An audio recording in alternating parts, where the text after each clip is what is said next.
You guys, I hit up Bacon Ridge mountain bike trails with my friend Kevin over the weekend. It was a great ride, but at one point, Kevin, who works at NOAA and is quite a naturalist with a keen eye for this kind of stuff, was pointing out some of the features of the land and was talking about its history. Bacon Ridge is in Crownsville, situated between Defense Highway and Generals Highway. It includes land that is managed by Anne Arundel County Rec and Parks, and there's also some state land in there as well. Way back in the day, a lot of it was probably farmland. And so after Kevin pointed this out, I thought I'd try to find some evidence or examples of succession in between bouts of trying to find my lungs that blew out after the last hill climb. What's cool and fun in the bio-nerdiest way possible is to try to read the land like a puzzle or a story to see what it tells you about its past. So let's head down the trail and see what we can find.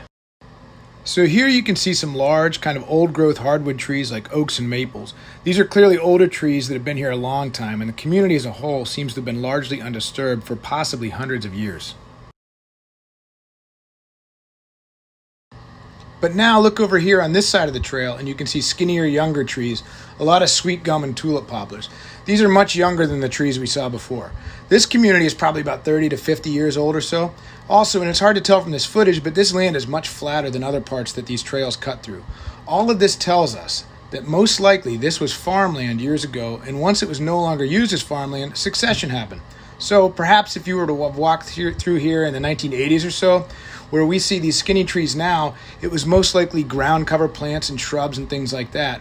And it's likely that if we could see this community in another 50 years, we could expect to see some larger tree species dominate. I'll also point out that this is an example of secondary succession because the community is sort of doing a reset after a disturbance, in this case agriculture. For comparison, primary succession occurs when biological communities develop in areas where life had previously been wiped out. There are other less natural signs that tell us something about how this land was used. For instance, a lot of people like to take rests on the ridges above this car graveyard. You can see there's probably a dozen or so cars, they look to be from the 40s or 50s, that were dumped here. It's possible that the farmer who owned these lands had a side hustle where he used it as a junkyard.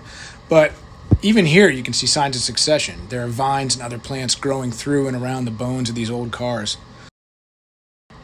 So the gist of succession is this: life persists. Life always finds a way to grow and thrive. It starts simple and gets more complex over time as biodiversity increases. I'll end with a challenge. As you travel through your world, try to find examples of succession. Maybe in your neighborhood, maybe on a hike, or if you're stuck inside, check out one of those apocalyptic movies where cities are in ruins and zombies or apes have been running amok for decades. You'll usually see crumbling buildings covered in vines and streets torn apart by growing tree roots. Well, friends, that's succession too.